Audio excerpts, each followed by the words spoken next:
The Australian Financial Review. To kick off a new season of Tech Zero, we're going inside the world's biggest car factory.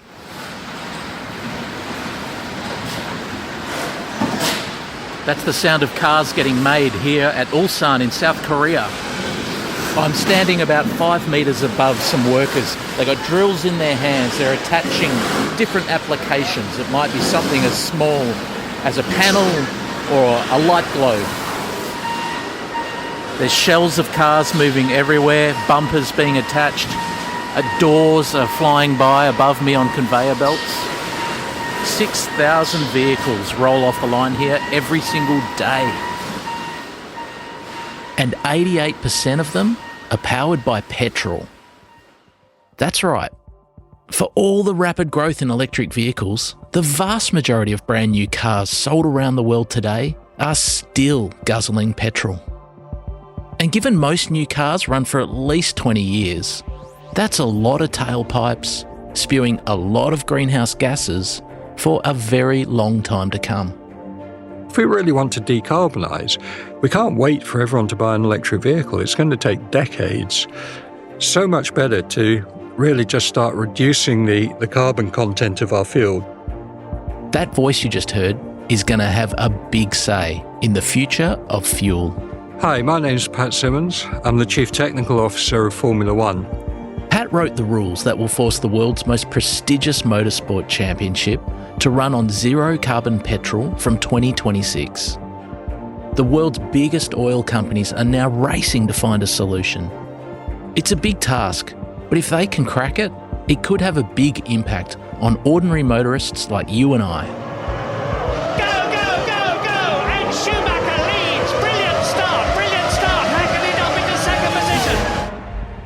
Today on Tech Zero, it's Formula One and the future of fuel. Promising action on climate change is the easy part. Delivery is so much harder. And right now, the world is finding it hard to live up to its promises to tackle emissions. But not everyone's given up. Right now, there's people out there striving to take the carbon out of petrol, trying to build sustainable skyscrapers or even refreeze the Arctic. I'm Peter Kerr and welcome to the Tech Zero podcast, where we bring you the big green ideas that could get us to net zero and the people risking everything to make them work. Formula One is thriving right now. The Netflix series Drive to Survive has brought a wave of new fans to the sport. The attendance records at Melbourne's Albert Park circuit has been broken the past 2 years in a row. And the 2024 Australian Grand Prix sold out in less than 2 hours. And ticket sales aren't the only thing soaring. The TV ratings are up, and the sports owner Liberty Media has reported record revenues and profits in the past 2 years. But behind this success, Formula One has a big existential challenge. The cars that provide the spectacle still run on fossil fuels, and burning fossil fuel for fun is increasingly hard to justify in the court of public opinion. We have a strong feeling that no one should be ashamed of being a Formula One fan. And I think if we were pumping carbon into the atmosphere that really didn't need to be pumped into the atmosphere, it'd be hard for us to justify that. Pat Symonds has been involved in Formula One for most of his life. But 7 years ago, the new owners of the sport came to him with a challenge. And then in 2017, when Liberty Media bought the commercial rights to Formula One, I was asked to set up a group of engineers to look at sort of future projects. Where was Formula One going? What did we need to do? So started what turned out to be a very long and complex project to look at sustainable fuels. I had identified that this was something we needed to do to protect our future. And the result was a very ambitious goal. Formula One promised that it would have net zero fuels by 2026. And that probably seemed like a long way in the future when it was announced back in 2019. But suddenly, 2026 is not far away. We made a decision quite early on that we wanted to really show what the state of the art could be. We wanted to look into the future. 1.4 billion vehicles out there on our planet. Could we do something that would help them? And in order to do that, we said, well, we've got to do it properly, and we've really got to get to zero carbon. Now, that's a big ask. It's a very difficult thing to do, and it certainly wasn't something we could do in a hurry. So we talked to various energy suppliers, oil companies, we talked to the engine manufacturers. We were on target for a new power unit, a new engine for 2026, where we wanted to increase the electrification a lot, increase the hybridization. And we said, now this is the time to introduce the fuel. Formula One has always imposed strict rules on the fuel that goes into its cars. The most important rule has traditionally been to limit the volume of fuel that can flow into an engine. And anyone who was at the Australian Grand Prix in 2014 will remember that only too well. You can hear the cheers around Albert Park. The home fans are now willing this man on, Daniel Ricciardo. The Albert Park crowd was going crazy during the final stages of that Saturday qualifying session in 2014, as a young kid from Perth shocked everyone by putting his Red Bull at the front of the grid for Sunday's race. Around the final turn he comes, and his first qualifying for Red Bull. Can he get that car anywhere near the front row? Where's Ricciardo? He's on pole by 4/100ths of a second, and Melbourne is going wild. Yeah, I watched a few replays of qualifying, and when I got pole for that brief moment, the crowd was like going crazy, so that was pretty cool. But the cheers quickly turned to tears when Daniel Ricciardo was disqualified because his car exceeded the limit on the amount of fuel that could flow into an engine. Perth's Daniel Ricciardo says he still feels proud despite being stripped of his historic Grand Prix podium finish. Obviously, I didn't feel very good, so I probably didn't come across as my friendly self because it was obviously a bit of a disappointment.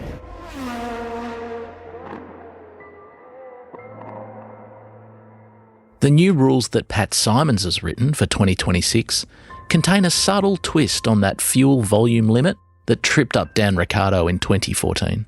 We've said from 2026, you have a limit on the amount of energy that you can put in your engine. So instead of having a fuel flow limit or an airflow limit or anything like that, we're saying you can put 3,000 megajoules of energy into your engine an hour. And your job is to use that as efficiently as you can. And all that energy must come from a sustainable source. Changing the rule to limit energy content rather than fuel volume is a really significant point. It effectively tells the Formula One teams and the big oil companies that supply them that they can come up with whatever type of molecule they want to power the cars, so long as it's zero carbon and meets certain safety rules. It's basically a green light for innovation. What we want to do is encourage competition. Formula One is about competition, and for many, many years it's been a technology competition as well as a driver competition. But at the moment we have 5 different fuel companies supplying fuel into Formula One, and we want them to compete against each other. We want them to find the best way to make a sustainable fuel. If you make a much better fuel with a much higher energy content, then of course you have to carry less of it. So maybe your competitor is carrying 70 kilograms of fuel, which is 70, 80 kilograms is what we'll need for a race in 26. And if he's carrying 70 kilograms and you're carrying 65 kilograms, yes, of course you've got an advantage. Don't you love it when life imitates art? The racers are locking into the grid. 13 years ago, the Walt Disney Company released an animated feature film called Cars 2. The plot follows a bunch of talking cars who travel around the world competing in a Grand Prix racing competition that looked a lot like Formula One. McQueen and Francesco duel for that inside line as they head toward the first turn. The cars in the film are powered by an exciting new sustainable fuel called Alanol. Now, I don't want to spoil the ending for you, but suffice to say, the sympathisers to big oil do their best to sabotage Alanol. Alternative energy is the future. Trust me, Mel, after seeing All in action at the World Grand Prix, nobody will ever go back to gasoline again. Big oil's a big player in the real world of Formula One too. But this time around, they're trying to make the sustainable fuels work. Take, for instance, the Red Bull car that carried Max Verstappen to the past 2 World Championships. It's fuelled by ExxonMobil. Mobil 1 is helping us because it's providing the right amount of lubrication, the right amount of cooling for all the moving parts that make up the engine. The Mercedes car that Lewis Hamilton will drive in 2024 carries the name of the Malaysian oil giant Petronas, while the Ferrari that he will drive next year in 2025, it's emblazoned with that famous yellow shell. The relationship between Shell and Scuderia Ferrari has been a very special one. It's one that led us to many world championships. The world's biggest oil company, Saudi Aramco, is also a big sponsor of Formula One. Pat says those big oil companies have been heavily involved in this switch to sustainable fuels. We didn't do this in isolation. All the way we were discussing it with the fuel companies. At Formula One, we have a very, very useful partnership with Aramco, who, one of the biggest energy companies in the world. And they did a lot of work for us in sort of theoretical chemical modelling. They even produced some fuels for us to test on an engine. So they were holding our hand all the way through this. So far, Pat reckons those big oil companies are going down different paths in their search for a zero-carbon petrol. If they all come up with the same thing, then that probably tells us that is the best way of doing it. But I really hope that actually they investigate different things. And I know from the work that's being done already that we are seeing different manufacturing methods. Many of the fuels that the Formula One cars will use in 2026 will probably still contain carbon.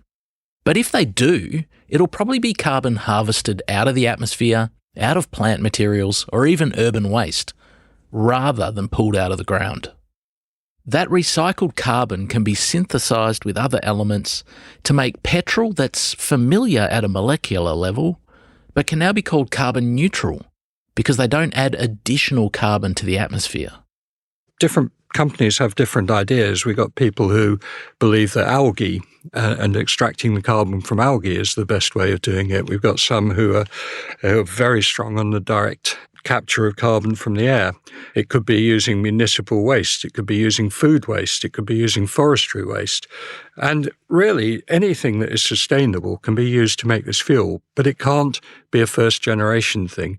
The way I like to describe it is you can't make this fuel out of a potato, but you can make it out of potato peelings. Use the potato to feed people, use the peelings to make fuel. Pat's comment about the potato is a really notable one. It's an indirect reference to ethanol, the biofuel that's made from corn, which has been added to mainstream petrol in the US and Europe for decades. Supporters of ethanol reckon it's a carbon-neutral fuel because the corn plants suck carbon out of the atmosphere, which is later returned to the atmosphere when the ethanol is burned. But the ethics of ethanol are tricky. I mean, sure, the world's car fleet would be cleaner if it burned more ethanol, but then we'd have less corn available for food manufacturing. And so our listeners who may not be Formula One experts, they might be aware that for decades we've had ethanol as a potential fuel, which is basically made from corn and other crops. Is this as simple as just making a fuel that's 100% ethanol and putting that in the Formula One cars? No, it's not. That would be something that could be done, but not if it was made from crops. These ethanol and the alcohol-based fuels, ethanol, methanol, things like that were made from crops and were called biofuels, really gave, I think, the whole industry quite a bad name because they were made from crops that were competing for food use. Now, in our regulations that we've written for 2026, yes, you can use some ethanol in the fuel, but it cannot be a first-generation ethanol. It has to be ethanol that's produced from waste or from crops that are grown on marginal land or things like that. But equally, there's a little bit of a problem with ethanol in that it doesn't have the energy content that gasoline has. I mean, gasoline is an amazing substance, really.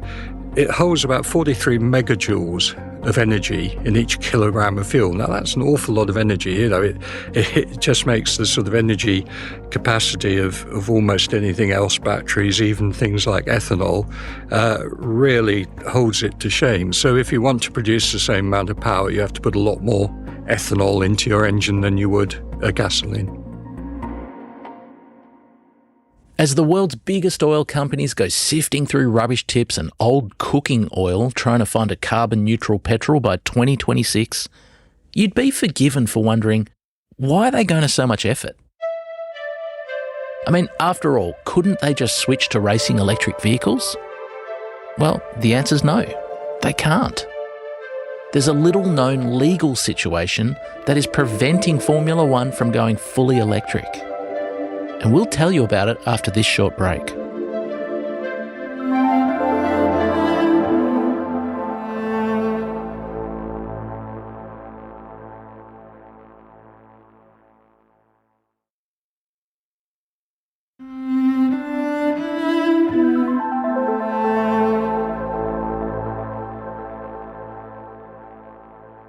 A lot of our listeners will be sitting here thinking, why is Formula One going to all this effort? Why don't they just switch to a battery electric vehicle? You know, like I've seen my neighbour go and buy a Tesla or go and buy a any other brand that has an electric vehicle now. Can you help us understand that? Yeah, and again, it's all to do with energy density. So we start our races with around 100 kilograms of fuel in the car. So there's an awful lot of energy in there. If we wanted to have a battery holding that energy, it would weigh many, many tons. That's a fair answer, but there's another reason too. Formula One's previous owners were asleep at the wheel to the threat that electric vehicles posed to petrol-powered internal combustion engines. In 2013, a rival business stitched up a deal with the governing body of world motorsport, which gave them an exclusive licence to run a global electric vehicle racing competition. That competition's called Formula E, and it's now in its 10th season. And Jake Dennis comes across the line, and he becomes the ABB FIA Formula E World Champion of Season 9 here in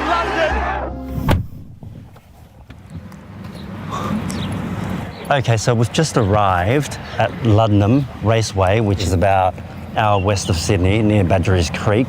There are jaguars everywhere, and it's beaming down, and it's so hot at the moment. And there are all these people wanting to test drive these new Jaguar I-Pace. What's really exciting is they're gonna let me have a go. That's my producer Lap Fan out at the racetrack doing hot laps with the Jaguar Formula E racing team. He has all the fun while I stay here do the work.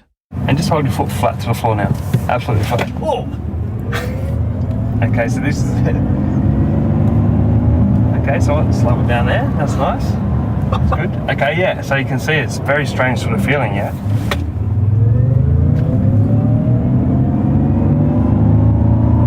Alright, that's cool. Good job. That felt like it went up to 100 in about 2 seconds. Yeah. It is actually quite quick.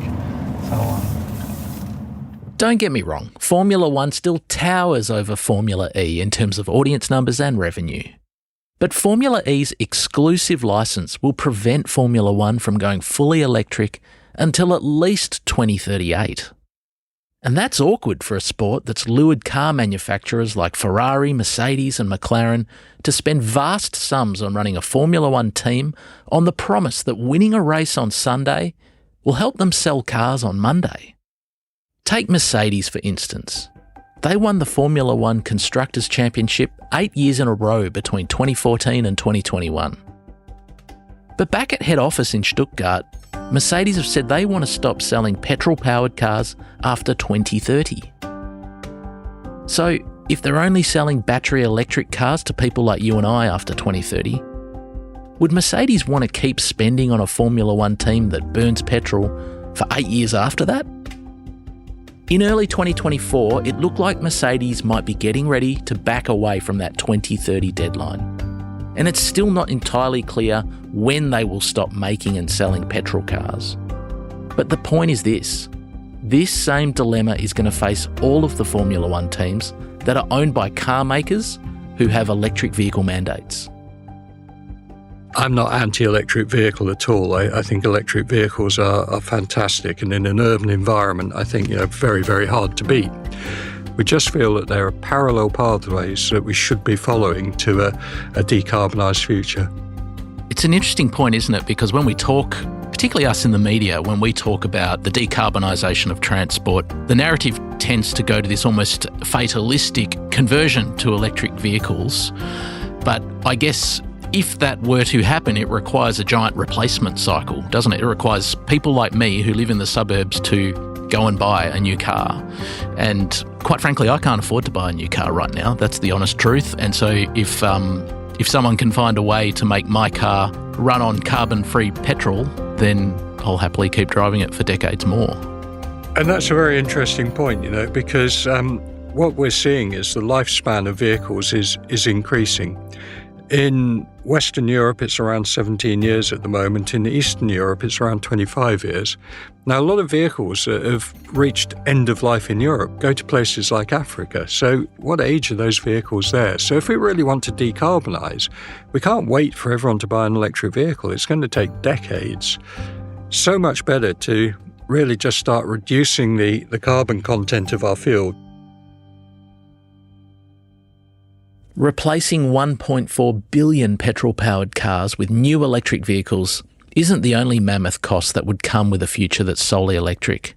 We'd have to spend billions on charging stations too. Imagine how much money the world could save if all the world's petrol stations with their existing tanks and their existing pipelines could simply switch over to selling carbon-free fuel. If we can start replacing some of the high carbon content of the fuels with a low carbon or a zero carbon content fuel and start blending it to the point where we can get to this 100% zero carbon fuel that we are using or will be using in Formula One, then really, we don't have to replace all that infrastructure. You don't have to alter your vehicle. You don't have to alter your infrastructure. It can be sold in a pump, just like all your fuel is now. Today we have diesel fuel and we have gasoline, and they sit on the same pump. You pick up the black hose or the green hose and you use, whichever is the right one. There's no reason why there shouldn't be another hose, which is a synthetic fuel. So can it work? Is there actually a future in zero carbon fuel? I asked that question of one of the world's top electric vehicle and battery analysts. His name is Terry Scarrett, and he used to work for Big Oil. Having worked in the oil and gas industry for close to a decade, I know that they were looking at this around 15 years ago for sure. These days, Terry's an analyst for Row Motion and Benchmark Mineral Intelligence. Whenever you hear politicians or CEOs predicting electric vehicle uptake in future, it's often Terry's forecasts that they're relying on.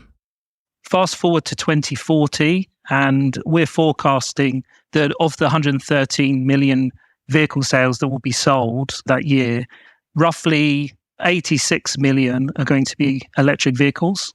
That represents roughly around 75% market penetration for electric vehicles. So what that tells us is that there's still a remainder that needs to be fulfilled elsewhere. So of that remaining 24%, we're forecasting that around 13% of that's going to come from what we call hybrid electric vehicles or mild hybrid electric vehicles. Only 1% of that's actually going to come from hydrogen fuel cells. So it's a very, very low proportion of the total market. That leaves around 10% of the market to be fulfilled elsewhere. So there's an argument that some of that, if not all of that, could be fulfilled with, let's say, biofuels or other alternative forms of energy. Carbon-free petrol is not Big Oil's only shot in the locker. Some of them, like Shell and BP, are investing in electric vehicle charging stations too.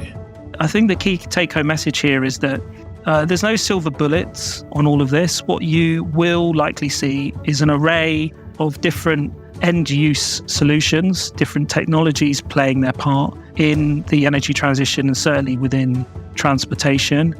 And the traditional oil and gas companies have a tremendous role to play here and certainly have, let's say, the means and the resources to potentially facilitate that change. Most of the time, sport's just entertainment. But Formula One people like to say that their sport has a positive legacy that goes beyond the 2 hours of excitement on the track.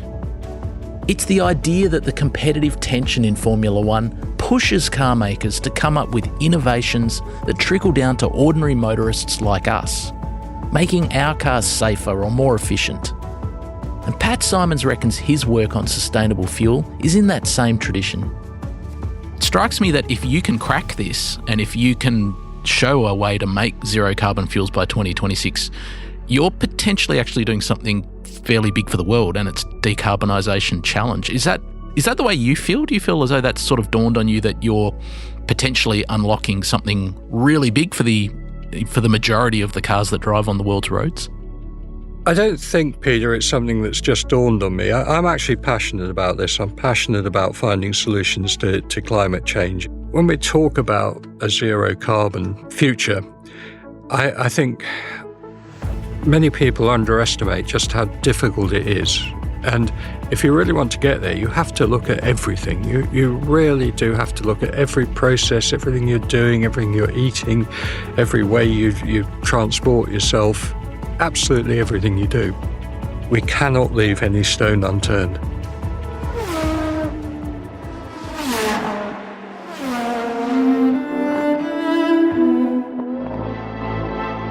Thanks for listening to Tech Zero. We'll be back in 2 weeks' time with our next episode. This podcast was hosted and written by me, Peter Kerr.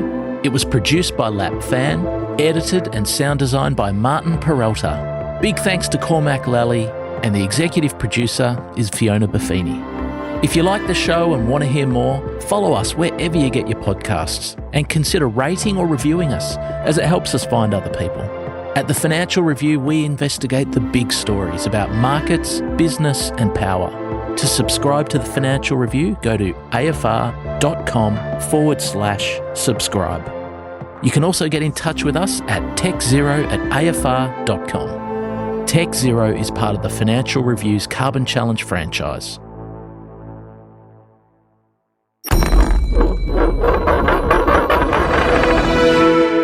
The Australian Financial Review.